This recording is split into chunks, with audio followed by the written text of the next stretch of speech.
सर्व पत्रकार बांधवांना नमस्कार।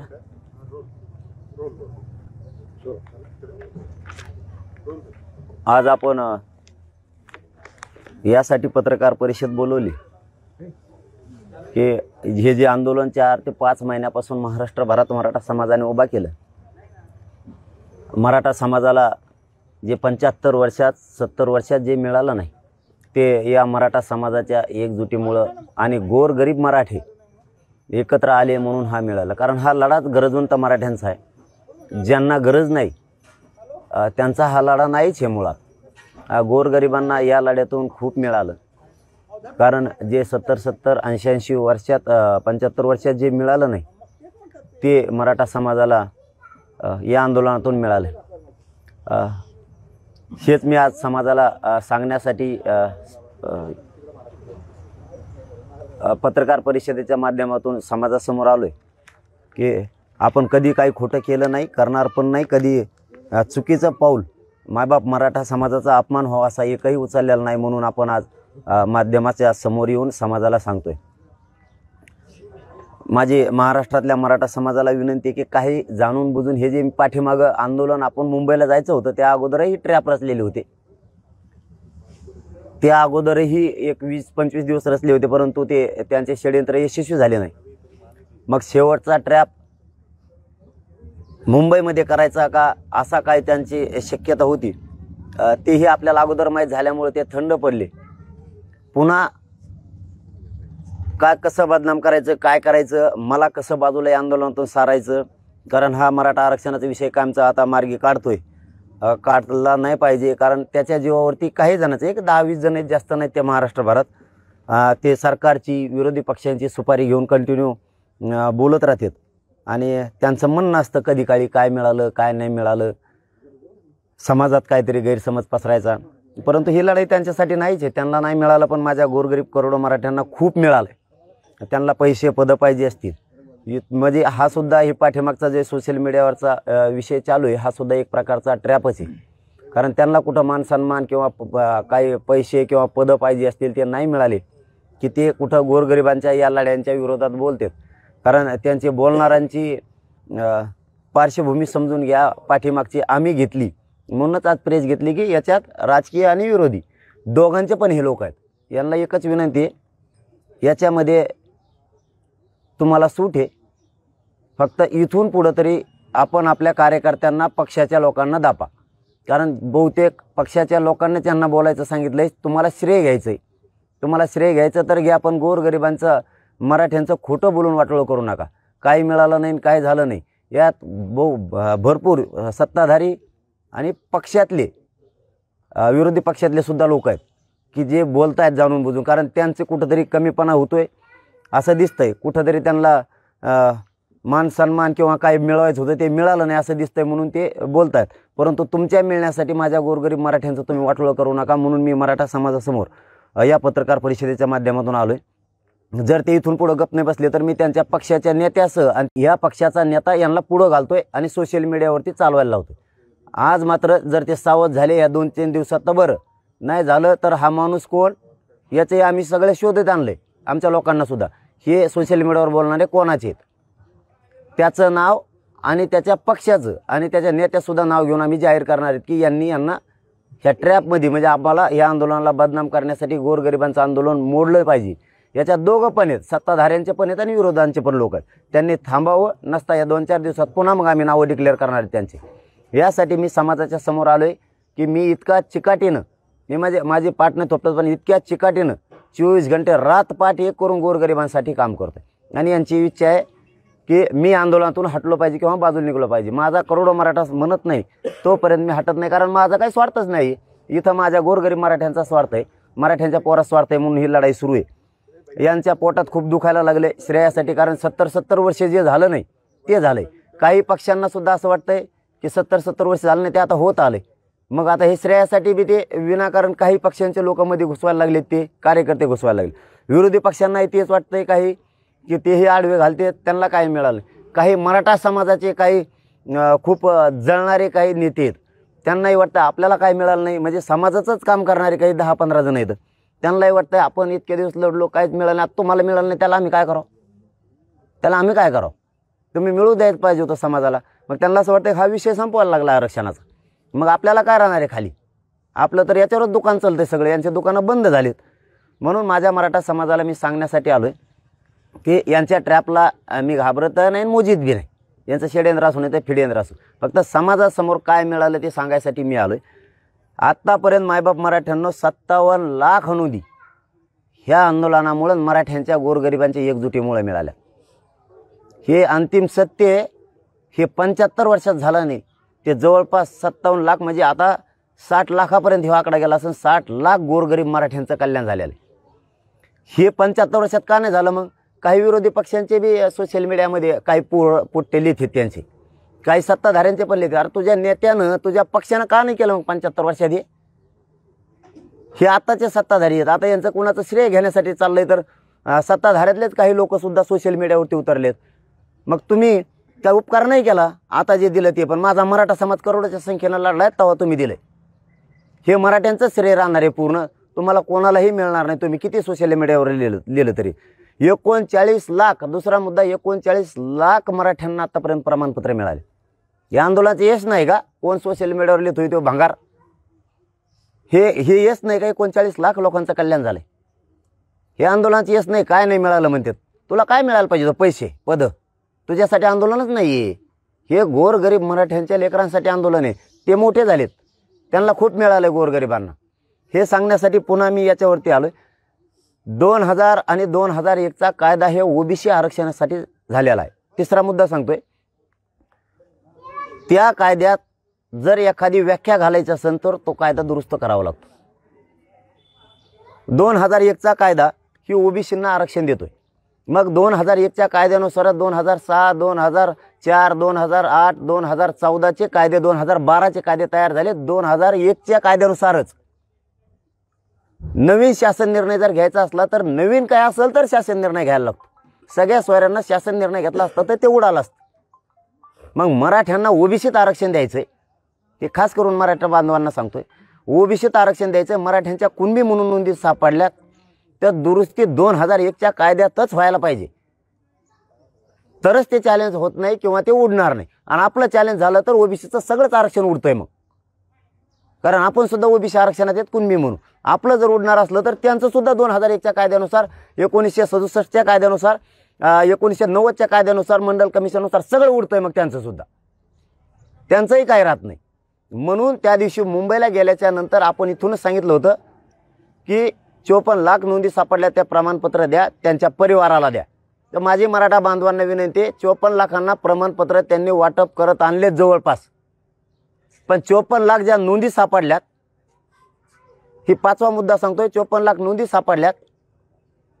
ज्यांच्या नोंदी सापडल्यात त्या बांधवांच्या परिवारांना अर्ज करणं आवश्यक आहे. आता तुम्ही अर्ज करा, तुम्हाला सगळ्याला प्रमाणपत्र मिळून जातील. गावोचे गावं निघायला लागले. मग आपण सांगितलं होतं की ते 54 लाख नोंदी त्यांना प्रमाणपत्र द्या आणि त्यांच्या परिवाराला पण द्या. तर परिवाराने अर्ज केले, त्यांचे पण निघायला लागले. असे कित्येक तरी गाव आहेत की ते गावोचे गावं निघायला लागलेत. आपण सुद्धा ज्यांच्या नोंदी निघाल्या त्या परिवाराने तातडीने अर्ज सादर करा आणि आपण आपले प्रमाणपत्र काढून घ्या. आपण सांगितलं होतं मुंबईला शांततेत जाणार आणि शांततेत आरक्षणच घेऊन येणार. आम्ही मोकळे माघारी येणार नाहीत. आरक्षण म्हणजे काय तिथं घमेल्या ठुललं होतं की एखाद्या म्हणून गुन्हे घेऊन यायचंय? आरक्षण म्हणजे हे कायद्याचं राज्य आहे. तुम्हाला कायद्यात दुरुस्ती करावं लागेल, त्याचा अध्यादेश काढावा लागेल, तरच मराठ्यांना कायमस्वरूपी टिकणार आरक्षण मिळणार आहे, नाही तर मिळणार नाही. आणि हेच सगळ्या सोयऱ्यांचा जो आपल्याला अध्यादेश काढायचा होता, जो अधिसूचना काढायची होती, त्याला 2 महिन्यापासून सरकार जाणून बुजून काढत नव्हतं, कारण त्याच्या दबावाखाली येऊन सरकार काढत नव्हतं. आपण सांगितलं तुम्हाला जर तेव्हा पाहिजे असला तर मराठे तुम्ही आता डोक्यातून काढून टाका, तुमचे आहेत म्हणून. आणि मराठ्यांचे पोरं करोडोच्या संख्येनं मुंबईत गेले म्हणून सरकारनं पुण्यापासूनच सुरू केलं. पुणे, लोणावळा, वाशी की आम्ही करतोय, पण आपल्याला करतोय नव्हतं पाहिजे, अध्यादेशच पाहिजे होता लिखित, आणि तो पण राजपत्रितच पाहिजे होता. मग त्यांनी राजपत्रित अधिसूचना आपल्यासाठी काढल्यात वाशीत गेल्याच्या नंतर. मग आपण वाशीत जाऊ किंवा आझाद मैदानाला जाऊ, नगरला राहू, पुण्यात राहू किंवा आंतरवालीत राहू, आपला विषय काय होता की मराठा समाजाला ज्यांच्या नोंदी सापडल्या नाहीत त्या सगळ्या सोयऱ्यांना ज्या नोंदी सापडल्यात त्याच्या आधारावरती आरक्षण द्यायचंय. म्हणून सगळ्या सोयऱ्यांचा आम्हाला कायदा पाहिजे, यासाठी आम्ही मुंबईत येतोय. मग कायदा बनवण्यासाठी त्या 2001च्या कायद्यात दुरुस्ती करण्यासाठी अधिसूचना काढणं आवश्यक आहे. ती प्रक्रिया आहे. एखाद्या दुकानचं लायसन काढायचं असलं तरी 15 दिवस जाहीर प्रकटन अगोदर द्यावं लागतं. एखाद्याचा फेर जरी जमिनीचा वाढायचा असला तरी 15 दिवस त्यांना जाहीर प्रकटन द्यावं लागतं. एखादा प्लॉट तुम्हाला शहरात घ्यायचा असला तरी जाहीर प्रकटन द्यावं लागतं. हे कुणाचं आहे? तसं त्यांनी अधिसूचना काढली, कारण त्यांना ह्या सगळ्या सोयऱ्यांचं कायद्यात रूपांतर 15 तारखेला अधिवेशन बोलवलंय, त्याच्यात करायचं आहे. आणि मग त्याची अंमलबजावणी करून ज्या मराठ्यांच्या नोंदी सापडल्या नाहीत त्या मराठ्यांना, ज्यांच्या नोंदी सापडल्यात त्याच नोंदीच्या आधारावर प्रमाणपत्र महाराष्ट्रभरातल्या मराठ्यांना नोंदी न सापडल्याला मिळणार. मग अधिसूचना निघाली. मराठे गेले शांततेत आणि शांततेत आरक्षण घेऊन आले. तर मराठे शांततेत गेले आणि शांततेत आरक्षणच घेऊन आलेत, कायदा घेऊन आलेत. म्हणजे आता त्याची अंमलबजावणी होणार आहे.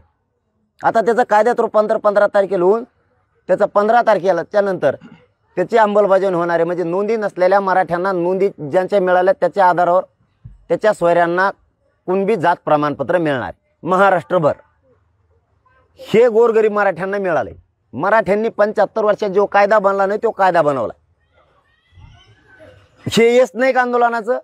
सोशल मीडियावर लिहितो काय मिळालं, हे येस नाही आहे का? तुला कळतंय का कायदा कशात बदल करायला लागतो, कायद्यात काय दुरुस्ती करायची, काय अधिसूचना काढायच्यात, कायद्यात रूपांतर त्याचं कसं करायचंय, हे पण तुला कळत नाही. लिहितो नुसता, घरी झोपतो, कोणत्या तरी राजकारण्याचं ऐकतो, सुपारी घेतो. विरोधी पक्ष सत्ताधारी सगळे एकवटले त्याच्यात. आणि यांनी अंधारातून त्यांच्या पडद्याच्या पाठीमागून कार्यकर्ते पुढे घातले. ते जर ह्या 2-4 दिवसात गप्प बसले नाही, त्या कार्यकर्त्याच्या नावासह ह्यो कोणत्या पक्षाचा नेता आहे, विरोधी पक्षाचा आणि सत्ताधाऱ्यांचा, त्यांच्या पाठीमागचे जे मंत्री आहेत त्यांचे सुद्धा नाव घेणार आहेत. आणि विरोधी पक्षातले जे आमदार आहेत, नेते, त्यांचे सुद्धा आम्ही नाव घेणार आहेत. यांचे कार्यकर्ते यांनी पुढे घातलेत मराठ्यांचा वाटोळा करायसाठी. म्हणून मराठ्यांना सांगतो, मराठ्यांना मिळालेलं आहे आणि गोरगरिबांची काय ओरड नाही. हे 4-5 टक्कूचे 15-20 जण आहेत, यांचं सगळं दुकानं बंद पडत, मराठ्याच्या जीवावर खाणारी हे यांचं पुरं आयुष्य याच्यात गेलेलं आहे. मराठ्यांचं रक्त पिऊन मोठं व्हायचं, ज्यांना ते सहनच व्हाय नाही आता, की एक गरीब घरातलं पोरगं लढतंय गोरगरिबासाठी आणि ह्यो पुढं आलाय. हे यांची सगळ्यात मोठी पोटदुखी, की ह्यो पुढं आलाय आणि ह्यो प्रश्नच मार्गी काढतो, ह्यो फुटत नाही, मॅनेजर होत नाही, आपलं काय होणार आहे आता. ही पोटदुखी यांची सगळ्यांची. आणि मी जिवंत आहे तोपर्यंत गोरगरिबांसाठी लढणारच. मी त्याच्यासाठी महाराष्ट्रातल्या मराठा समाजाला सांगतोय, 10 तारखेला मी प्रचंड मोठी बैठक पण लावली आणि 10 तारखेला या कायद्याची अंमलबजावणी व्हावे म्हणून मी आमरण उपोषण करायला लागलो. मी कुठेही बसो, मी ओपन बसलो तरी मराठा म्हणूनच बोलतो आणि 4 भिंतीत बसलो तरी मराठ्यांच्या आरक्षणाविषयीच बोलतो. मी दुसरं कधीच काय बोलत नाही. आणि जर 4 भिंतीत मला दुसरं काही करायचं असतं तर मी मागच्या दारातून घरी गेलो असतो ना, लोकात कशाला आलो असतो, काय घ्यायचं असतं तर. मी 4 भिंतीतून बाहेर आलो तरी कायदाच हातात घेऊन आलो आणि माझ्या बाहेर उभा राहिलेल्या महाराष्ट्रातल्या मराठ्यांच्या पोराला दाखवलाय. ही अधिसूचना राजपत्रित अध्यादेश निघालाय. आता याचं कायद्यात रूपांतर होणार आहे, अंमलबजावणी होणार आहे. बाहेरून त्यांना दाखवलंय. मी वाकडं पावलं टाकत नाही. चूक माझ्या मायबाप मराठा समाजाला डाग लागण असं एक पाऊल उचलत नाही. मी इतका त्याग करून, इतका चिकटपणानं सातत्याने ही लढाई लढतो. इतकी तू लढून दाखव, चल तू इतकी, फक्त मी लढतो इतकं रात्रंदिवस माझ्यासारखं फिरून दाख. मी 4-4 रात्री 4-4 दिवस सलग जागवतो आणि सलाईन घेऊन पुन्हा दुसऱ्या दिवस सकाळी जागेव.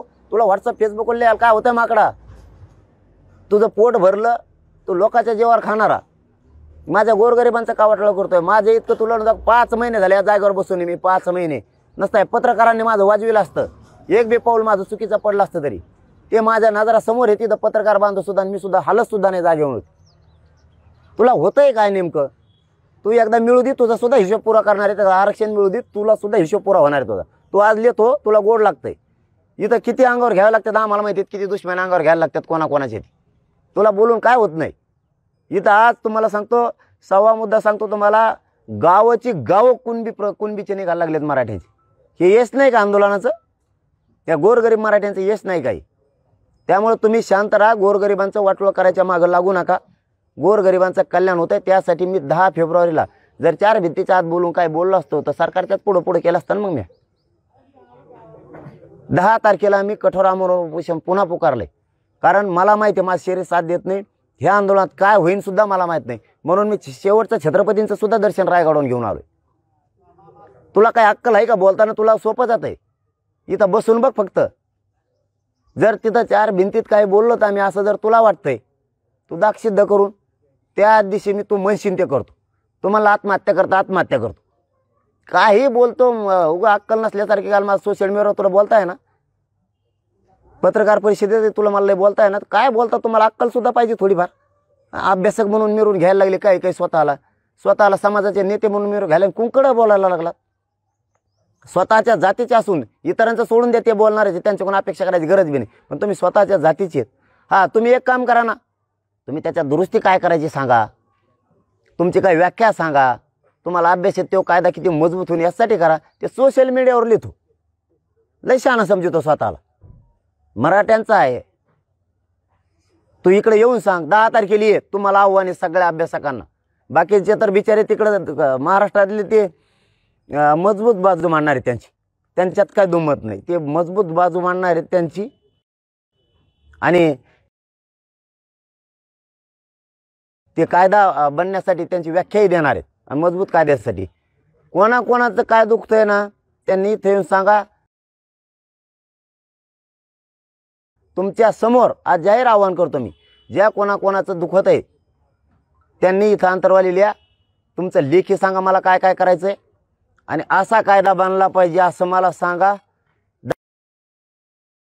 10 तारखेचं उपोषण तुम्ही म्हणतात तोवर सोडित नाही.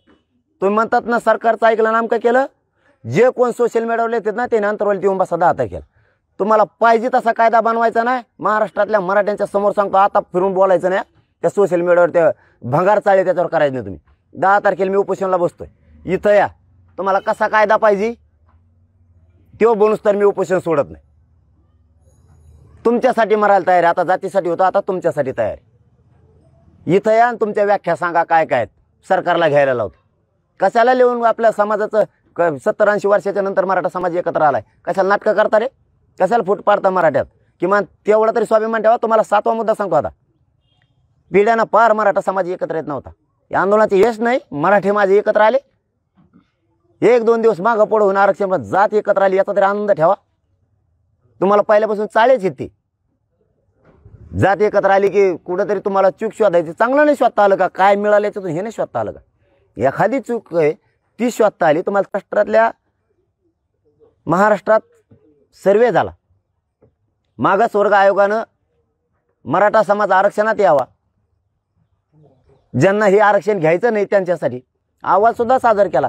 आंदोलनाचं यश नाही काही लिहित हो त्याच्यावर, हे आंदोलनाचं यश नाही. मागासवर्ग आयोग स्थापन झाला नव्यानं, हे आंदोलनाचं यश नाही का? हे का नाही झालं मग 5 वर्षात सांग.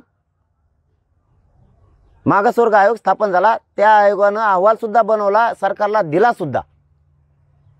तेही आरक्षण टिकवण्याची जबाबदारी सरकारची. सगळे सोयऱ्यांच्या अध्यादेश अधिसूचनेची कायदा पारित करून ते टिकवण्याची जबाबदारी सुद्धा सरकारची. त्या दिवशी मुख्यमंत्री साहेबांना सरकारनं जबाबदारी घेतली. हे बी तुला कळत नाही का? मराठ्यांना कळतंय सर्वसामान्याला. आणि मी कशाला आहे, मराठ्यांना माझा शब्द आहे. सरकार फिरकार मला माहीत नाही, विरोधी माहीत नाही, मला फक्त मराठी माहिती आहेत. माझं दैवत मराठा समाज आहे, मायबाप मराठा समाज आहे. या कायद्याच्या अंमलबजावणीनुसार मी हे तुमचं पोरगा हटत नाही, मेलो तरी हरकत नाही, हे शब्द आहे माझा तुम्हाला. म्हणून 10ला पुन्हा उपोषण करायला लागलोय.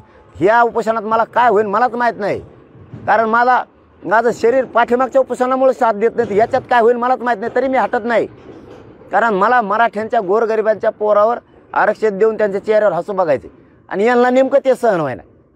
यांना वाटतं याला काहीतरी करून बाजूला काढायचं. आता ते एक नवीनच आणलं, म्हणले मग काय पाठी राखी अदृश्य हात. पाठीमागं म्हणले शरद पवार हे, नंतर म्हणले फडणवीस हे, आधी म्हणले शिंदे हे, एकनाथ शिंदे साहेब आहेत, म्हणले उद्धव ठाकरे साहेब आहेत, नंतर कोण कोण हे म्हणले, म्हणजे माझे पाठीवर राखी.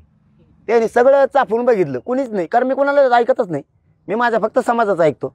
आता नवीन अदृश्य हात आणले तिने. आमचेच पोरं जे मय कार्यकर्ते ते मय अदृश्य हात असते. अरे काय तुम्ही गचपाण्या हो, तुम्हाला आकले तर पाहिजे. तुम्ही नेमका भाकरीच खातात का रोज, का दुसरं काय खाता? मयच कार्यकर्ते ते म्हणजे अदृश्य हात आहेत माया. मग मय कार्यकर्ते माया मग अदृश्य हात असते. तुम्हाला ते 7 लोकांचे नावं टाकलेत. हां, त्याच्यात ते अंतरवाली सरपंच, डॉक्टर, हे राम, आणखी 5-7 जण आहेत, असे नावं टाकले. हे मय कार्यकर्ते, यांनाच मला शिकू मग फेस पाडाय, आणि ते काय शिकणार आहेत मला? म्हणजे हे बघा दुही निर्माण करायची, याला ट्रॅप म्हणतात. दुही निर्माण करायची, हे अदृश्य हात दाखवायचे माझ्या पाठीशी. अरे ते कार्यकर्ते ते जातीसाठी रात्रंदिवस मान लावून लढतात, खांद्यावर जबाबदारी घेतात. 7 जणांचे नावं टाकली म्हणजे काय व्हावं, लोकांना वाटलं पाहिजे हे 7च जण आहेत काय की आपण कोणीच नाही, म्हणजे आमच्यात फूट पडली पाहिजे. ही सुद्धा ट्रॅपच आहे. ही काय पद्धत आहे? काय करताय तुम्ही, काय नाही करत. जात इथं मोठी झाली पाहिजे. मागासवर्ग आयोगानं सुद्धा अहवाल दिला, हे सुद्धा यश आहे, ते सुद्धा आरक्षण मिळणारच आहे समाजाला.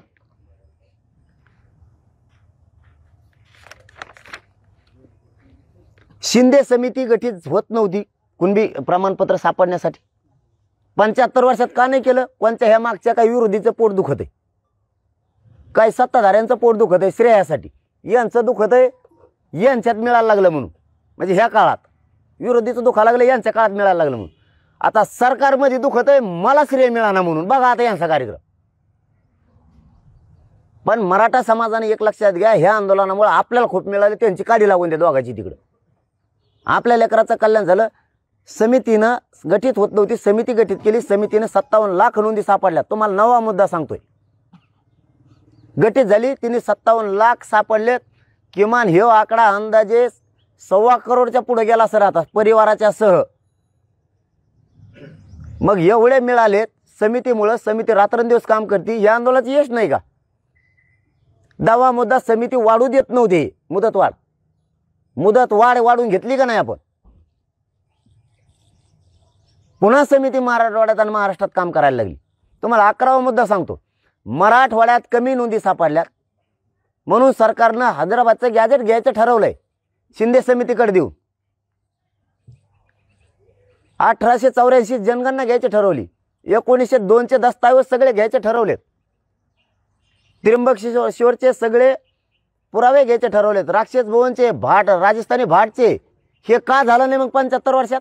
कोण म्हणतोय ना ते भिकार विचाराचं की काय मिळालं मुंबईला गेल्यामुळं किंवा आंदोलनातून, हे 75 वर्षात का झालं नाही? मग हे नाही मिळालं समाजाला.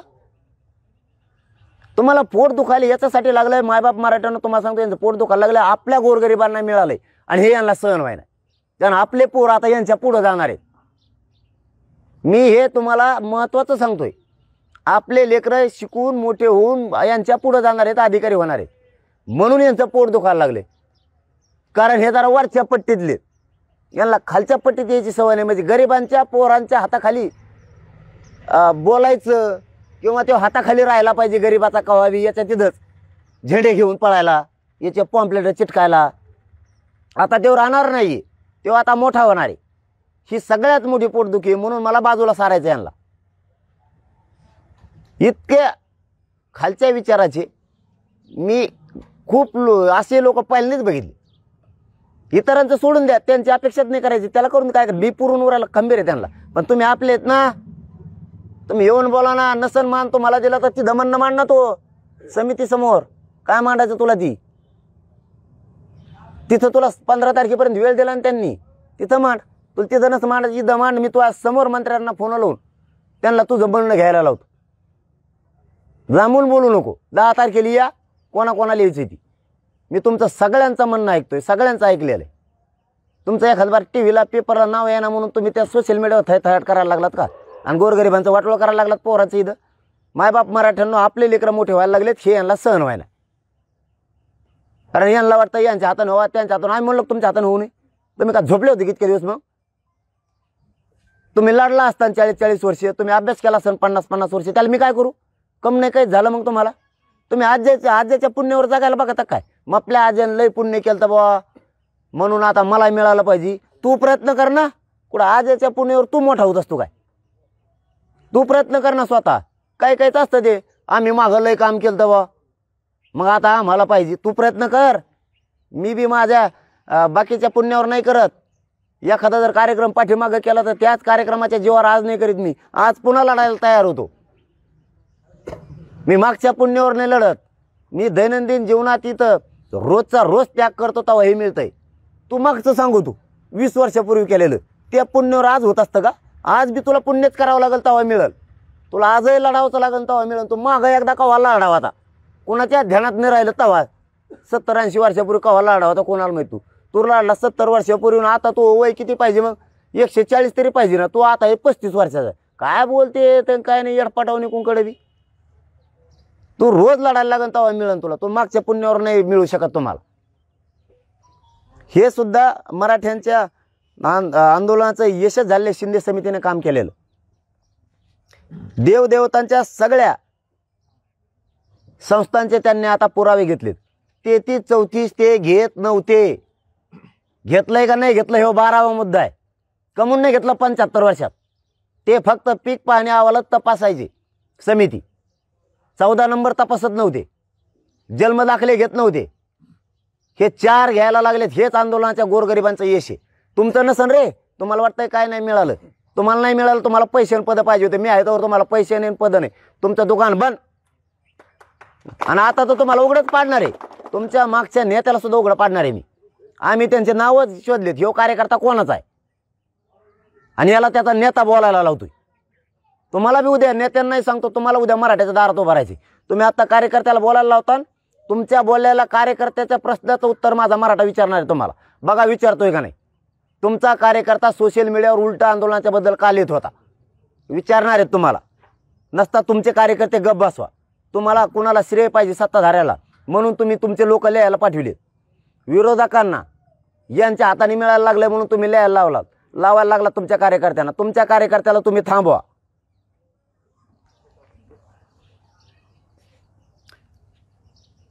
याच्यात 13वा मुद्दा झालाय आंतरवालीसह महाराष्ट्रातल्या केसेस मागे घ्यायचं सरकारनं लिहून दिले. ती प्रक्रिया सुरू झाली. हे यश नाही का आंदोलनाचं. काहीच नाही मिळालं म्हणतो. हे आंदोलनाचे यश नाही का. तुम्हाला 14वा मुद्दा सांगतो. ओबीसीच्या सगळ्या सवलती मराठ्यांना लागू केल्याला शासन निर्णय घेतलाय. हे यश नाही का. तो एका डोळे गेले का तुला वाचता येत नाही का. भंगार सगळ्या दुनियाचा तू. गोरगरिबाच्या अन्नात माती घालू नका तुम्हाला सांगतो. तुम्ही तुमचं लढायचं. तुम्हाला काही बोलायचंय. आंदोलन संपल्यावर मला 2 तोंडात आणा. पण आत्ता नाही. आत्ता कोणाला मान मिळाला नसेल तर मी तुमचे सगळ्यांचे महाराष्ट्रातले जे जे दुखालेत त्यांची आज दिलगिरी व्यक्त करतो. पण सध्या चपढप कोणी करायची नाही. सध्या समाजाचं आंदोलन आहे. समाजाचे पोरं मोठे करायचे यासाठी आंदोलन आहे. तुम्हाला मोठं करण्यासाठी नाही. जर माझ्याकडून कोणाबद्दल मन दुखाला असेल तर मी आज जाहीरपणानं तुमची दिलगिरी व्यक्त करतो. पण तुम्ही याच्यात दुही निर्माण होऊ देऊ नका आणि गोरगरिबांचं वाटलं होऊ देऊ नका. नसता तुम्हाला गोरगरिबाचे लोक आता सोडणार नाहीत. हे पण पुढचं बी सांगून ठेवतो लगेच. आता दिलगिरी व्यक्त केल्याच्या नंतर तरी कोणाचा मन दुखावला असेल कोणाला बोललो नसल बोललो गर्दी आहे तानापाणी आहे. मला सगळ्याला डोकं लावावं लागतंय. सगळेच एकट्यालाच वाढायला लागतंय. मला ट्रॅप मीच घेतोय अंगावरती. सरकारशी मलाच बोलायचंय. सगळ्या कायद्याबद्दल मलाच सांगायचंय. एका दिवस नसन बोललो त्याबद्दल मी तुमची दिलगिरी व्यक्त केलेली आणि मनापासून. पण तुम्ही त्याच्यानंतरही गोरगरिबांच्या मध्ये सोशल मीडियाला लिहून तुम्ही जातीपेक्षा नेत्यालाच मोठं मानून बाप मानून जर बोलणार असाल तर गोरगरीब मराठे तुम्हाला माफ करणार नाहीत. कारण माझे गोरगरीब मराठे आम्ही एकीकून आहेत. 100% आमच्यातला एकही माणूस बाजू जाऊ शकत नाही तुमच्या म्हणण्यावर. तुम्ही किती गैरसमज पसरला तरी त्यांच्यात गैरसमज होत नाही. हे जाहीर सांगतो तुम्हाला मी. तुम्ही किती वळवळ केली तरी उलट तुम्ही डोळ्यावर यायला लागलात मराठ्यांच्या सोशल मीडियावर लिहिल्यामुळं. हे बी मराठा आहेत तुम्ही म्हणून तुम्हाला सावध करायला लागलो. सावध व्हा. तुमच्या काही संघटना असतील काही पक्षाचे असतात काही ग्रुप असतील काही मराठ्यांचे मागच्या काळातले नेते असतील. तुम्हाला नाही मान मिळाला नका मिळू देऊ. तुमच्यावर रोष तयार व्हायला लागला मराठा समाजाचा. फक्त मी सांगतोय त्यांना मराठा समाजाला शांत राहा. एकदा अध्यादेशाची अंमलबजावणी होऊ द्या. त्यामुळे ते शांत आहेत. तुम्ही रोष अंगावर घेऊ नका कारण तुम्ही आपल्या जातीचे आहेत. ही तुम्हाला विनंती माझी. ओबीसीच्या सवलत सुद्धा लागू झाल्यात. तोही अध्यादेश झालाय. आता कितीक सांगावं यांना. आता माझा 15वा मुद्दा अत्यंत महत्त्वाचा आहे की जे अधिवेशनात असे लय आहेत. मी फेसबुकच्या माध्यमातूनही मराठा समाजाला ते सांगल आणि ज्या ज्या समाजाला मराठा समाजाला काही गैरसमज असतील माझ्या सामान्य बरं का त्यांना नाही. तुम्हाला हो द्या काय गैरसमज व्हायचं ते तुम्ही तारफाडा तिकडंच. त्यांनी माझ्याकडे इकडे यावं मला सांगावं. मी सामान्य मराठ्यांच्या शब्दाच्या पुढं नाही. ती बदल करी.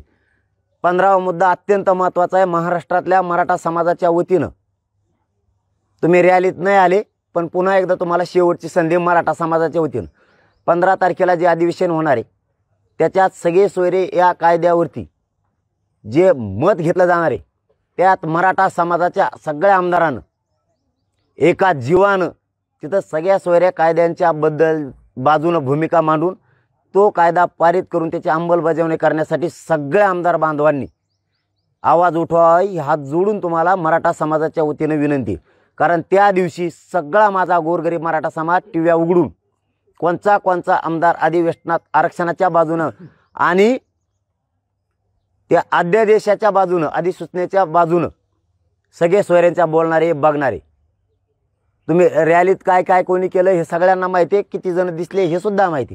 ही तुम्हाला शेवटची माझ्या मराठा समाजाच्या वतीनं विनंती आहे आणि संधीसुद्धा आहे की आपण सगळ्यांना मराठा समाजाच्या सगळ्या आमदारांनी आणि मंत्र्यांनी एका ताकदीनं एका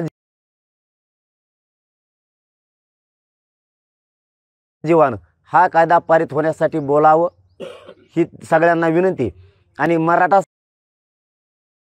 समाजाला विनंती आणि अभ्यासकांना विनंती. 16वी विनंती ही की कोण मराठा समाजाला पहिली विनंती करतो की गैरसमज यांचा ऐकून करून घेऊ नका, कारण हे यांना पोटभर मिळालेलं आहे. आपले लेकरं मोठे होणार आहेत म्हणून हे काय नाही मिळालं असं करून हे आपल्यात संभ्रम निर्माण करतील. होऊ देऊ नका. आपली एकजूट कायम ठेवा. कारण 10 तारखेला तुमच्या जीवावरती पुन्हा एकदा जीवाची बाजी लावून मी मरायला सुद्धा भेट नाही. अमरण उपोषणाला कठोर सुरुवात आहे, त्यात माघार नाही. याचबरोबर सगळ्या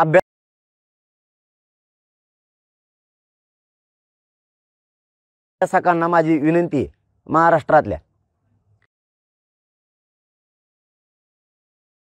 की जवळपास सगळे अभ्यासक हे सगळे सोयरे कायद्याच्या बाजूने व्याख्या देऊन तो कायदा कसा मजबूत होईल असं म्हणणं सचिवाकडे मांडणार आहेत, मंत्रालयातल्या मुख्यमंत्र्यांकडे मांडणार आहेत आणि प्रत्यक्ष सचिवाकडे भांगे साहेबांकडे ही मत मांडावं अभ्यासकांनी स्वतः जाऊन.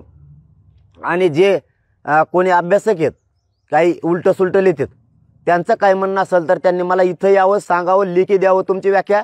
तुमच्या समोर सरकारला फोनवर घेऊन किंवा बोलून तुमची ही व्याख्या घ्यायला लावतो किंवा तुम्ही तिथं जाऊन मांडणी करा.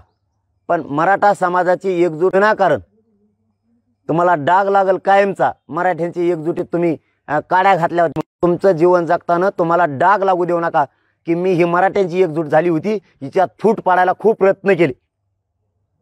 हे मरेपर्यंत तुम्हाला नाव लागू देऊ नका, नाही तर मराठी तुमच्या छातोडावर गद्दार म्हणून लिहिते विनाकारण. ज्या प्रकारे तुम्ही सांगितलं की छत्रपती शिवाजी महाराजांचं दर्शन घेण्यासाठी मी जिथपर्यंत पोहोचलो, ही लढाई तिथपर्यंत पोहोचेल की नाही माहीत नाही. म्हणजे तुम्ही थेट इशारा दिला की जीवाचं बरं वाईट होऊ शकतं, मात्र तरी सुद्धा ट्रॅप रचला जातोय आणि तुम्हाला त्रास देण्याचा प्रयत्न केला जातोय. समाजातूनच केलं जाते का हे, का राजकीय नेत्यांकडून केलं जाते? आणि गावबंदीचा पुन्हा एकदा काही जण सोशल मीडियावर मेसेज फिरवतात की नेत्यांना गावबंदी करायची म्हणून. म्हणणार 95% पेक्षा जास्त मोगम आहेत, त्यांना तर गिनीतच नाहीत. आम्ही त्यांचं नावच नाही घेत, कारण त्यांचं कोण अपेक्षाच नाही आहे ना. त्यांना कधीच वाटलं नाही मराठ्यांचं चांगलं व्हावं म्हणून. ते पण वरच्या पट्टीतलेच आहेत, सामान्य ओबीसी त्याच्यात नाही. आमचे उगा 2-1% 5-50 जणच येतो, लय नाही तर ते 5-50 जण सुद्धा मला वाटतं त्यांना डाग लागू नये. मी ह्या मताचा आहे. समाजापासून ते लांब राहू नये, समाजाच्या नजरेतून ते पडू नयेत की हे लय बोलत होते. तुम्हाला काय त्रास झाला सर? तुम्हाला जसा त्रास झाला तसा महाराज मंडळी सुद्धा त्रास झालेला मधल्या काळात. आम्ही महाराज मंडळीला सांगितलं तुम्हाला जर काय त्रास झाला असला या आंदोलनामुळं त्यांचं एकदा ही कायद्याची अंमलबजावणी होऊन द्या, सगळा हिशोब पुरावे. तुम्हाला सुद्धा महाराज मंडळी सुद्धा अर्ध्या सोडणार आहेत, पण तुमची जनजागृती तुम्ही सुरू ठेवा. तसंच जर कोणाचा मधी समाजसेवकाचा मराठ्यांचा काय मन दुखला असेल, काय झालं असेल, साथ नसन मिळाली, दमदारा ना होईल ना हिशोब. आज ती वेळ नाही, आपल्याला शांततेत अगोदर जातीला द्यायचे, नंतर हिशोब क्लिअर होणं. त्याच्यासाठी वाचा कुकडे चालायला तुम्ही जितके आहेत ना तितकेच आम्ही सुद्धा आहेत. मग पण आम्हाला समाजाची जबाबदारी खांद्यावर म्हणून आम्ही शांततेत चाललेलो आहे. आम्हाला मिळू द्यायचं, त्याच्यानंतर सगळं होईल. त्यामुळे त्याच्यामध्ये सगळेच आहेत. आता काय असतं शेवटी शरीर आहे. तुमचा दुसरा प्रश्न, शरीर आहे माहीत नाही, साथ देतंय कमी देतंय. मी माझ्या दैवताचं राजाचं दर्शन घेऊन आलेलो. आता समाजासाठीचा विषय जे होईल ते होईल, पण त्या कायद्याची अंमलबजावणी झाल्याशिवाय मी हटत नाही. मुंबईत तेच सांगितलं होतं मराठ्यांच्या कायद्याचं जो आरक्षण घेऊन आल्याशिवाय मागं फिरत नाहीत. शांततेत फिरलो, पण काहीला वाटत होतं बहुतेक पैसे मिळावं, पदं मिळावं, तिथं जाळपोळ व्हावा, मराठ्यांनी तिथं बसावं. आता जर कायद्यात त्यांनी अध्यादेश काढला, अधिसूचना काढल्या, तिथं बसून काय करायचं? पोरायचे हाल करायचे होते तुम्हाला. तिथं डांबरीवर पोरं झोपून, त्या डासात झोपून. अरे मराठ्यांची एवढी दहशत बसली, मुंबईत जायच्या आधीच दिलं ना. याच्यापेक्षा काय पाहिजे होतं तुला? तू म्हणतो मुंबईला गेल्यामुळं काहीच मिळालं नाही. अरे मराठी नुसती इथून निघालं की तिथं धसकी बसली त्यांना, आणि त्या धवशीवर देऊन टाकलं. उलट तुला सोशल मीडियावर काही नाही मिळालं लिहिण्यापेक्षा तो म्हणायला पाहिजे होतं सरकारला धडकी भरली ना, अर्ध्या रस्त्यातच दिलं. तो उलट मराठी किती ताकदवर आहे हे दाखवायला पाहिजे होतं. तू मराठी कमजोर आहे असं दाखवायला लागलास. तुला काही अक्कल आहे का? तू कमजोर आहे असं दाखवायला लागला. मराठी मुंबईत घुसाच्या आधीच घाबरले आणि त्यांनी अधिसूचना दिली, त्याचं कायद्यात रूपांतर होईल हे सांगायला पाहिजे होतं. हेच सांगायला पाहिजे होतं. ते दिलं सोडून. तू तिसरं सांगायला एवढी दौज बसली मराठी. तो म्हणणं एक होतं का? मग तू ट्रॅप मधला आहे तुम्ही. मग जे सोशल मीडियावर लिहितात तुम्ही ट्रॅप मध्ये आमच्यावर असलेल्या.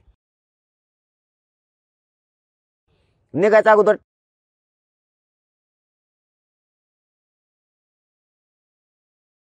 ट्रॅप रचला होता.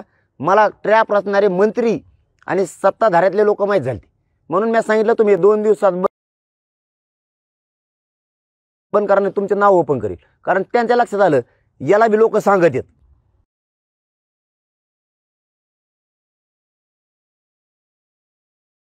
अधिकारी सांगत आहेत, काही आमदार बी सांगत आहेत त्यांच्या जवळचेच. असं झालंय. त्यांच्या लक्षात आलं अरे हे नाव घेईन याला माहीत झालं दिसतंय. त्याच्यानंतर बंद झालं म्हणून मी बी नाव नाही घेतलं. म्हणून यावेळेस पत्रकार परिषदेच्या माध्यमातून सांगितलं तुमचे कार्यकर्ते कोणाकोणाचे आहेत आम्ही शोधले. सत्ताधाऱ्यातल्या कोणत्या गटाचे कार्यकर्ते सोशल मीडियावर लिहितात आणि विरोधी पक्षाचे कोणत्या नेत्याचे कार्यकर्ते लिहितात, कोणत्या संघटनेचे लिहितात, ग्रुपचे लिहितात, कोण समाजसेवक लिहितोय आणि त्यांच्या पाठीमाग कोण आहेत आम्हाला माहिती. त्यामुळे त्या मंत्र्याचं विरोधी पक्षाच्या आमदाराचं नाव घेऊन त्या कार्यकर्त्याचं नाव घेणार आहेत. मग तुम्ही जर या 4 दिवसात नाही थांबवले, कायदा पारित करून त्याचा अंमलबजावणी सरकारला करायची ही प्रक्रिया आहे. कायद्याचं राज्य आहे. मराठ्यांना कायमचं आरक्षण द्यायचं असलं तर ते आधी सुद्धा निघणं गरजेचं होतं, अध्यादेश निघणं गरजेचं होतं, आणि ते निघत नव्हता 2 महिन्यापासून. म्हणून मुंबईला गेलो आम्ही. घेऊन आलो. तो म्हणणं होतं का पोरांनी तिथं बसून राहावा, पोरांनी जाळपोळ करावं, पोरांनी दगडफेक करावं, अर्धे पोरं तिकडं मुंबईतच गुंतून राहावा, तुला पैसे मिळावं, पदं मिळावं, ही अपेक्षा होती तुला? तो या अपेक्षा कवाच पुरी होऊ शकत. माझ्या गोरगरीब मराठ्याने आम्ही एकमेकाच्या जीवावर दोघं गेलो होतो. माझा समाजाने आम्ही एकमेकावर शांततेत विश्वास ठेवला, शांततेत अध्यादेश दिला, आम्ही एकमेकाच्या शब्दावर माघारी आलो. तो स्वप्न पूर्ण नाही होऊ शकत. पोरं उपाशी मारा, जपण्याची आडी अडचणी, पाण्याच्या सगळ्या व्यवस्था झालं ना गेल्या मराठ्याच्या धवशीवर. आमचे पोरं शांततेत घरी आले, एकही वाईट घटना घडलेली नाही, एकही. सगळे सुखरूप आपण आपल्या घरी आले. हे खपा नका तुला? यांचा सगळ्यात मोठा प्रॉब्लेम आहे मायबाप मराठ्यांनो. मी प्रामाणिकपणानं करतोय, मॅनेज होत नाही, फुटत नाही, आणि मी चिकटपणानं सातत्यानं चिकाटीनं हे काम करतोय आणि 24 घंटे करतोय. सातत्यानं मी हे मुद्दा लावून धरलाय की यांची पोटदुखी, यांचा विषय संपलाय त्याच्यामुळं, यांच्या दुकानं बंद पडलेत म्हणून. आणि यांना काहींना श्रेय पाहिजे आणि काहींना आम्हाला विचारावं असं वाटतंय, म्हणजे विरोधींना सत्ताधाऱ्या. पण आम्ही विचारू शकत नाही. मी मायबाप मराठ्यांना विचारल्याशिवाय काहीच करू शकत नाही. आणि त्या खोली फिलीत बोललेलं ना, माझ्या जातीला मी जे दिला खोलीत बोलण्यात बाहेर बोल. खोलीत 250-300 लोक होते, उचिक नव्हते. आता ते अधिकारी भ्यायला लागले. मी मायबाप मराठ्यांना समाजाला सांगतो, ते सोशल मीडियाला त्या जाऊन खड्ड्यात तिकडे. माझ्या मायबाप मराठ्यांना सांगतो, पोराने बाहेर घोषणा दिल्या, अशी कातून घोषणा द्यायची, त्याची पातळच व्हायची त्या अधिकाऱ्यांची त्याची. ते माझ्या बाहेर नाहीत, आम्ही पाय पडतो इथंच बोला काय बोलाय. जाऊ दे म्हणलं, कायद्याचंच करायचं आहे. काय करायचं आपल्याला तरी कोणचं हात घेऊन. आज काय त्याने बॅगा भरून आणल्या होते आणि पैसे घेत असतो, त्या थोपाड फोड असतं ना, मी पैसे घेऊन आला असतात. मी माझ्या मायबापासाठीच जगतोय, या मराठ्यांच्या गोरगरिबासाठी, आणि त्यांच्यासाठीच मारणार आहे. मला त्या पैशाचं पदाचं घेणं देणं. 4 भिंतीत बोलू नको. तिकडं काय व्यासपीठ आहे का मग बाहेर येऊन बोलायला? मला होती का थंडी सवय मी बाहेर येऊन बोलायला? माझ्या मायबाप समाजाला करोडांना नाही गरज. मी कुठं बोलू त्यांना पक्का माहीत झाले. खोलीत बोलू नाहीत, बाहेर बोलू. हे जात सोडून बोलत नाही, आरक्षण सोडून. तुम्हाला काय रे 5-50 जणाला ठेका घेतल्यासारखं बोलता, सुपाऱ्या घेता, दिले असते 10-5 हजार रुपये उडूनही गेले असते तुमच्या बाजारात. ती 4-6 महिन्यापासून तुमच्या घरात बाजार नसेल तर त्याचा भरला असेल तुम्ही. म्हणून जातीच वाटोळ करायला निघालात का इकडं? दादा, 2 दिवसापूर्वी जालन्यातल्या मराठा क्रांती मोर्चाचे संजय लाखे पाटील आणि त्यांनी काही मराठा क्रांती मोर्चाच्या समन्वयकांना घेऊन पत्रकार परिषद घेतली आणि एक वेगळं विभागीय आयुक्त कार्यालयासमोर आमरण उपोषण करण्याची घोषणा केलेली आहे 17 तारखेला. मग मी काय करू आता? करतील ते, वेगळं करायचं म्हणल्यावर काय करतील ते? मोठे माणसं आहेत समाजातले, ज्याचा त्याचा निर्णय ज्याच्यापेक्षा अधिकार आहे त्यांना. माझ्या गोरगरीब समाजाला वेगळा अधिकार आहे, त्यांना वेगळा अधिकार आहे. वर्ग मोडतात ना शेवटी, आमचा गरीब वर्ग आहे. पाटील, ज्या प्रकारे तुम्हाला विरोध वाढत चाललाय की राजकीय नेत्यांनी सुद्धा तुम्हाला काय मिळालं असा प्रश्न उपस्थित केला होता, त्यानंतर राजकीय नेत्यांच्या विरोधामध्ये समाज जो आहे तो सोशल मीडिया मेसेज टाकतोय की आता पुन्हा एकदा नेत्यांना गावबंदी, काय सांगा? काय मिळालं जे लिहितात ना ते राजकारणी कोण आहेत काय आहेत ते, कारण समाजाला 75 वर्षात सगळ्यात मोठा कायदा सगळ्या सोयऱ्यांचा व्हायला ज्याच्यात नोंदी नाहीत त्यांना, मग सगळे मराठी आज जाणार आहेत, हैदराबादच्या गॅजेटच्या माध्यमातून जाणार आहे. त्यामुळे झालंय काय की समोरच्यांना असं वाटतं आता ही कायमचा विषय संपला, मग आपल्याला काय राहील निवडणूक लढवायला, म्हणजे काय विरोधींना. सत्ताधाऱ्यातले बी येडपट काही ते म्हणते तर श्रेय कुणी घ्यायचा? तुमच्या श्रेयासाठी मी पट्ट्या, आम्ही समाज असेच तुम्हाला दोघाचा कार्यक्रम लावतो आम्ही. पण आमचं त्या आदिदेशाची अंमलबजावणीच घेणार आली, आम्ही दोघाचा कार्यक्रम लावतो तुमचा. कोणी किती टोळ्या वेगळ्या वेगळ्या केल्या काही देणं घेणं नाही आम्हाला. आमच्या गोरगरिबांना जे पाहिजे ते आम्ही घेणार आहेत. कोणी वेगळे आंदोलन करा नाही तर काही करा, समाजाचा त्याच्याशी काही संबंध नाही. कारण समाजाचा इथं, कारण अगोदर हे मान्य होतं 3.5 महिने तुम्हाला सगळ्याला, सगळे सोयरे शब्द आत्ता दिला घेऊ अचानक 3.5 महिन्यापूर्वी दिलेला आहे. हे जे तुम्ही नावं घेताय ना महाराष्ट्रभरातले, यांना सगळ्याला विचारून घेतलेला आहे. त्याचा आधी सुद्धा निघाले ना भाऊ. मग कशाला आंदोलन? तेव्हा झोपले होते. आता श्रेयासाठी लफडं चालू आहे, काही नाही. मायबाप मराठ्यांना सांगतो महाराष्ट्रात काय आंदोलन उभं राहणार आहे, सोशल मीडिया चालणं फक्त श्रेयासाठी चाललंय. सगळे सोयरे शब्दाला जर विरोध होता तर तेव्हा कशा हा म्हणले? मग आमचेच हा म्हणलात कशाला तुम्ही? तेव्हा चांगलं होतं. आता तुम्हाला फक्त तुम्ही टीव्हीवर दिसायसाठी आणि तुम्हाला श्रेय घ्यायसाठी चाललंय. तुम्ही 75 वर्षात कम नाही दिलं, आता लागलात नाटकं करायला.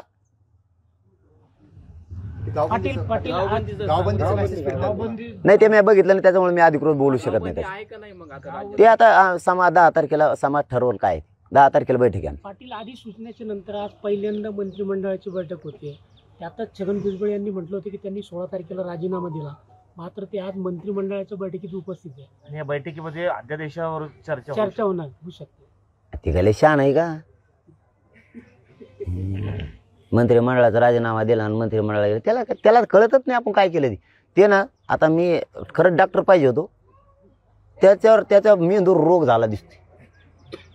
त्याला काय बोलत त्या ध्यानातच राह ना. आता लय कुंकडं बोलायला लागले.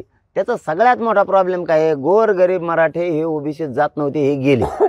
तर 57 लाख गेलेत. आता याचा आकडा लाखात गेलाय परिवाराचा. त्याच्यामुळे हे करोडच्या पुढे चालला. ती एकूण धाके हे सगळे सोयरे आले, ते म्हणतो मग एवढं गरीबाचं पोरग लढलं आपण किती मोठाले होतो, आपण हरलोतच ना मग ओबीसीत गेलं. त्यामुळे ते ना ते रच्ची झोपत नाही वाटतं. मी डॉक्टर असतो त्याचं मी तपासायला गेलो असतो मी. ते आता हो ना, आज अधिसूचनेवर चर्चा होणार आहे. यात मराठा मंत्री पण आहेत. या मंत्र्यांना तुमचं काय आव्हान असणार? मंत्र्यासह सगळ्यांनाच अधिसूचना जी काढली अध्यादेश तो 15 तारखेला त्या कायद्यात रूपांतर करून त्याची अंमलबजावणी करायची. सगळ्यांना सांगणं आहे, कोणी गोरगरिबांच्या लेकराच्या अन्नात माती घालायचं काम करायचं नाही. नसता पुढं तुम्हाला पुन्हा मराठ्यांच्या दारात यायचं हे सुद्धा ध्यानात ठेवा. आणि त्याला बोलीत जाऊ नका अध्यादेश वाचायला, त्याला वाचता येत नाही. पाटील, भुजबळ साहेब प्रत्येक भाषणात काल पण बोलले की काय बाबा आमची लायकी नाही.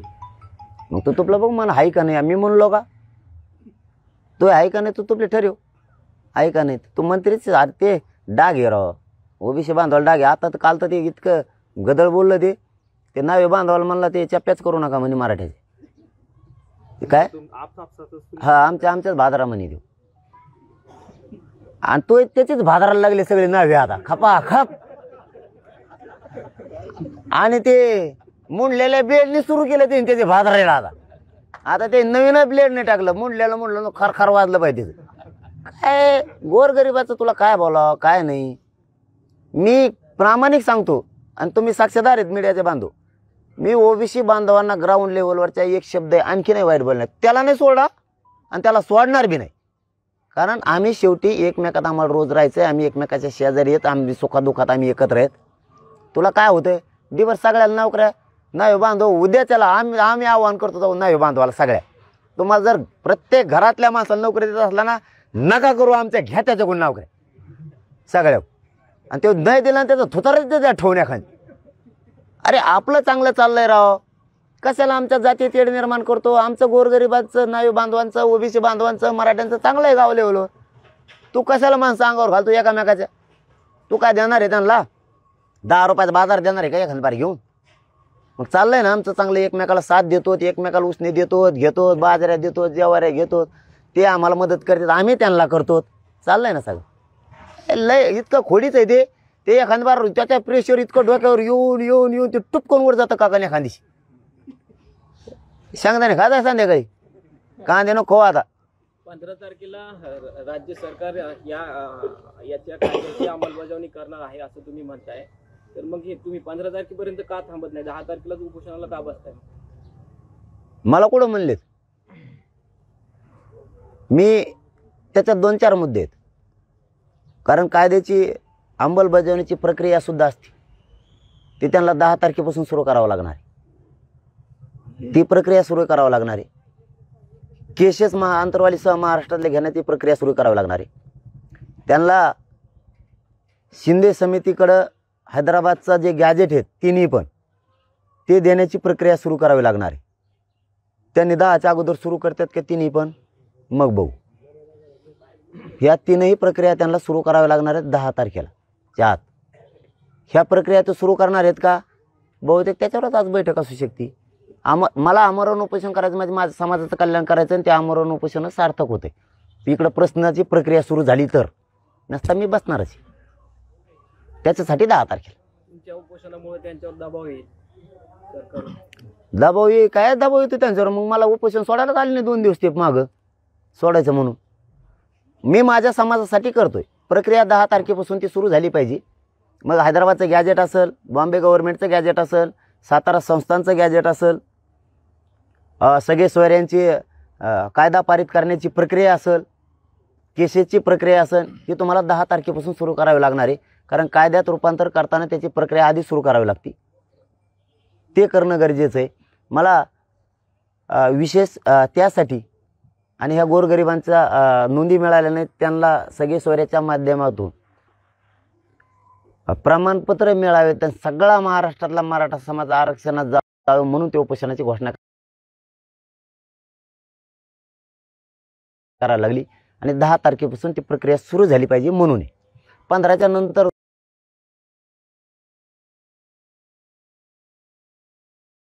करून अधिवेशन संपन्न 15ला आणि त्याच्यानंतर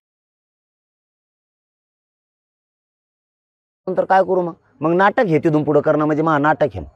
कारण मी स्पष्ट बोलणार आहे माझ्या जातीसमोर. त्यामुळेच तर जात मला मुलगा म्हणून पाठीशी हे यांचं टंबरळ वाजेलं देईन ते व्हॉट्सअप फेसबुकवर लिहिणाराला ते कमेंटच वाचित नाही खाली. पाटील बऱ्याचशांमध्ये गैरसमज आहे. समजा आपली जी चुलतीच्या माहेरचा जर कुणबी दाखला जर असेल नोंद असेल तर आपल्या तिच्या म्हणजे तिची पुतणी असेल किंवा तिची मुलं असेल त्यांना फायदा होईल का? किंवा आपली वहिनी समजा वहिनीच्या माहेरचं जर कुणबी प्रमाणपत्र असेल तर आपल्याला त्याचा फायदा होईल का इकडच्या घराला? तीच प्रक्रिया कार्यपद्धती त्याला ठरावं लागणार आहे. कालबद्धता त्याच्यात सुसूत्रात आणावं लागणार आहे. त्यासाठी 10 पासून ही प्रक्रिया असते म्हणूनच आहे. पण इकडून नाही मिळालं तुम्ही म्हणतात असं जाऊ आपण जरा पलीकडून येऊ तिकडून पण तिथंच जाऊ. जे कुणबी रेकॉर्ड तयार होतं ते खोटं रेकॉर्ड तयार होतं असं छगन भुजबळ अरे हे पुरावे आहे असं म्हणतात. काय पुरण फराव ते लिहून आणतं कुठं पेनाने कामातून गेलेले ते बुंगारी सगळे जुने जाऊन तिकडे त्याला काय ते खोटे कुठे. अहो समिती आहे कायद्यानं गठीत केलेली समिती. त्याला तिन्ही कायदेमंडळाची परवानगी घ्यावी लागती, राज्यपालांची घ्यावी लागती, सरकारची घ्यावी लागती. त्याच्याशिवाय समिती गठीत होत नाही. जी कायद्यात समिती गठीत झाली तिने ते काम केलेलं आहे नोंदी सापडण्याचं. त्याच्यात सगळे तज्ज्ञ आहेत.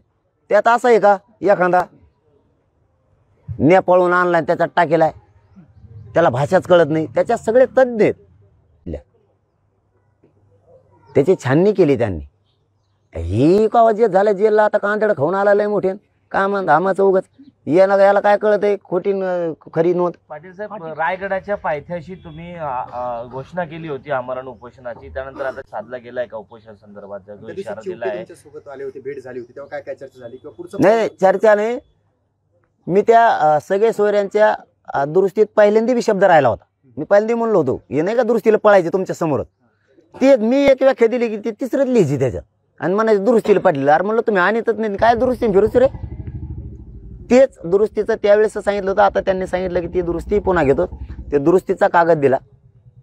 याचिकेच्या बाबतचे कॅवेटचा विषय होता, त्याबद्दलही त्यांचे ॲडव्होकेट जनरल ते उभा करणं गरजेचं आहे. ती व्याख्या पण दिली त्यांच्याकडे त्या दिवशी.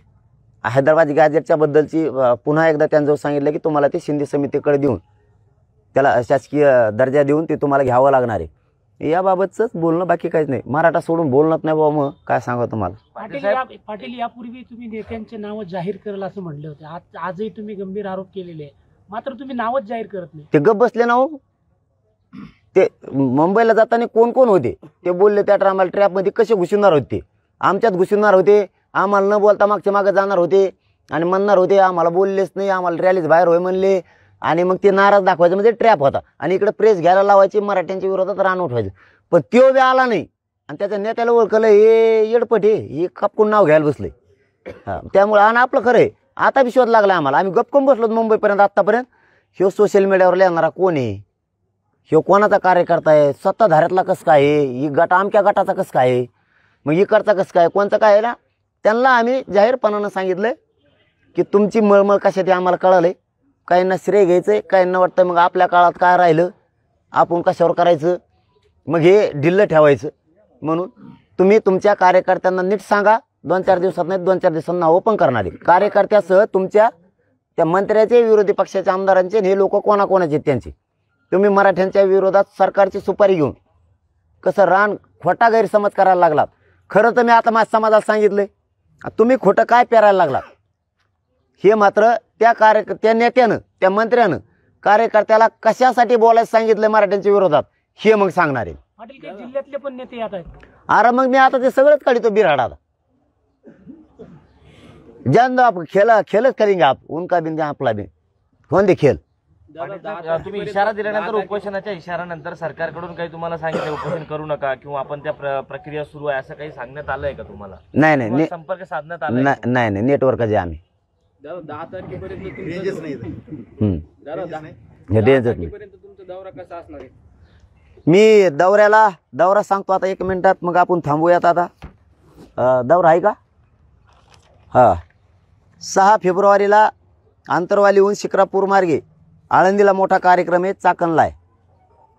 नियोजित कार्यक्रम आहे सायंकाळी 6 वाजता आणि आळंदीत मुक्काम किंवा आसपासच्या तिथं शहरात 1-2 ठिकाणी तिथं मुक्काम आहे. 7 फेब्रुवारीला आळंदीहून चाकण मार्गे, खोपोली मार्गे, पनवेल मार्गे कामोठ्याला सकाळी 11 वाजता 7 फेब्रुवारीला मोठा कार्यक्रम आहे. मला वाटतं नवी मुंबईत पण छोटा आहे, चेंबूरला पण आहे छोटा कार्यक्रम नियोजित आहे. त्यानंतर नवी मुंबई चेंबूर मार्गे शिवाजी मंदिर दादरला कैलासवासी शशिकांत आप्पा पवार यांचा प्रथम पुण्यस्मरण आहे. त्या कार्यक्रमाला, कारण ते दुःखाचा कार्यक्रम आहे त्यामुळं आम्ही तिथं जातो आहे. आणि त्यानंतर सायंकाळी 6 वाजता तो कार्यक्रम आहे दादर शिवाजी मंदिरला. त्याच्या अगोदर 5 वाजता वकील बांधवांची बैठक आहे मुंबईत. त्यानंतर 6च्या नंतर जो शिवाजी मंदिरचा कार्यक्रम होईल त्याच्यानंतर 8 वाजता बहुतेक ते नाही आलं त्यांचं वेळापत्रक, पण तिथल्या पूर्ण मुंबईतल्या आयोजकांची बैठक जे आत्ता आंदोलनाच्या वेळेस होती त्या पूर्ण आयोजकाची, फक्त आता कुठंही काय त्याचा पत्ता नाही आला. म्हणजे 7 तारखेला दिवसभर आणि रात्रीसुद्धा 2 वाजेपर्यंत कार्यक्रम आहे. लोकशाही मराठी ऐका, पहा, जागरूक रहा.